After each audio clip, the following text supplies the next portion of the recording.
name is Will Lamb. I'm a senior advisor with the Federal Reserve Bank of Atlanta. This is my first time in China.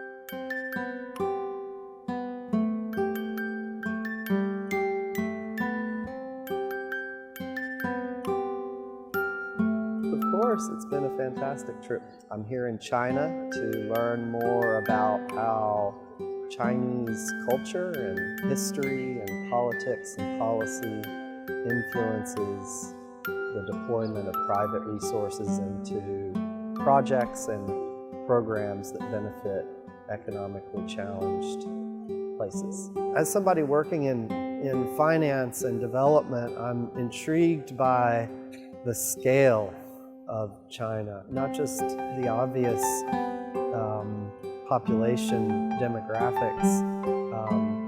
China is, in terms of community and economic development investment, at a place where the upward trajectory seems limitless in many ways. My expectation is that I will find new and interesting ideas at play in terms of rural development, infrastructure investment. I'm fascinated by the scale and energy that seems to exist in a city like Beijing. I've never been in a city this large. I've never been in a city this energetic and in a city this dynamic. And I think that the energy here will translate to other places as well, and I'm excited to learn more. I visited Beijing, Chengdu, Guiyang, Shenzhen, Guangzhou, Shanghai. Oh, I've loved it. Really every aspect of Chinese culture and friendships and welcoming spirit, generous openness, the food, the relationships that we've started to build has been phenomenal.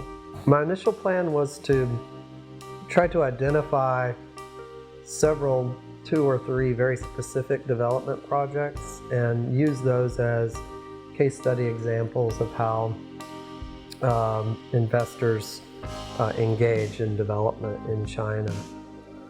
I wouldn't say that I've executed on that plan in a very specific manner, because what I found was that it was very difficult to get down to the mechanics of transactions in initial person-to-person exchanges. I've certainly learned much of the culture of business meetings in China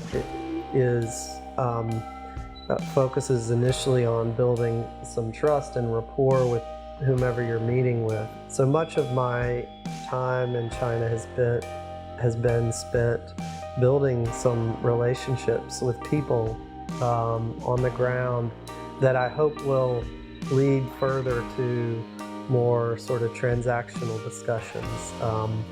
So I view this experience in terms of my overall objective as a first step.